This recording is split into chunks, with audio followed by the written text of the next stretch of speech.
বিশ্ব red cross দিৱস সমগ্ৰ বিশ্বৰে নিপীড়িত লোকৰ আশা আৰু আস্থাৰ আন্তঃৰাষ্ট্ৰীয় মানৱ বিৰোধী স্বেচ্ছাসেৱী সংগঠন ৰেড ক্ৰছ ছ'চাইটিৰ আজি প্ৰতিষ্ঠা দিন। আজিৰ এই দিনটোতেই আজিৰ পৰা 163 বছৰ আগতেই জন হেনৰি ডুনান্টে ৰেড ক্ৰছ ছ'চাইটি প্ৰতিষ্ঠা কৰিছিল। আৰু এই প্ৰতিষ্ঠা দিৱসটি সমগ্ৰ বিশ্বৰ লগতে আমি মাৰ্ঘেৰিটাতো ভাৰতীয় ৰেড ক্ৰছ ছ'চাইটিৰ মাৰ্ঘেৰিটা শাখাই মাৰ্ঘেৰিটাৰ সমজিলাৰ অসম অৰুণাচলৰ সীমান্তৱৰ্তী অঞ্চল কথাচেমা গাঁৱত বিভিন্ন কাৰ্যসূচী অনুষ্ঠিত কৰিছোঁ। বিশেষকৈ আজি আমি এই প্ৰতিষ্ঠা দিৱসৰ লগত সংগতি ৰাখি ইয়াত এটা আমি বিনামূলীয়া চিকিৎসা শিবিৰ অনুষ্ঠিত কৰিছোঁ।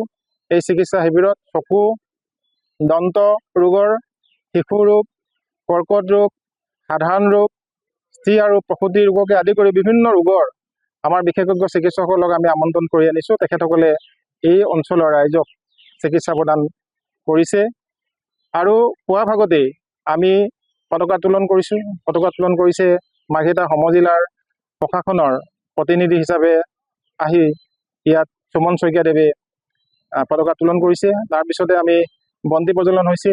ইয়াৰ লগত আমি সংগতি ৰাখি আৰু এটি কাৰ্যসূচী ইয়াত সমাপন কৰিছোঁ। এই অঞ্চলৰ বহু দুখীয়া দৰিদ্ৰ সীমাৰেখাৰ তলৰ লোকক আমি টিউপাল, আঁঠুৱাকে প্ৰমুখ কৰি বিভিন্ন সামগ্ৰীও আমি প্ৰদান কৰিছোঁ।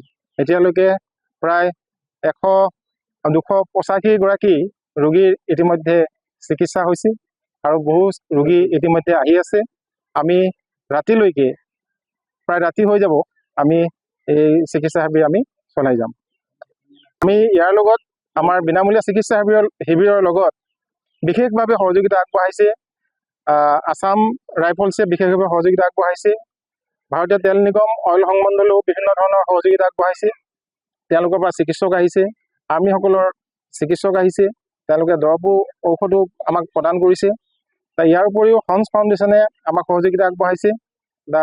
কৰ্কট ৰোগৰ বাবে আমি আমন্ত্ৰণ কৰিছোঁ আছাম কেঞ্চাৰ কেয়াৰ ফাউণ্ডেশ্যনৰ এটি বিশেষ দলে আহি এই অঞ্চলৰ লোকসকলৰ বিশেষকৈ মুখ গৰ্ভৰ মহিলাসকলৰ জৰায়ুমুখ আৰু স্তনৰ কৰ্কট ৰোগৰ সম্পৰ্কত পৰীক্ষণ আৰু সজাগতা অনুষ্ঠান অনুষ্ঠিত কৰিছে।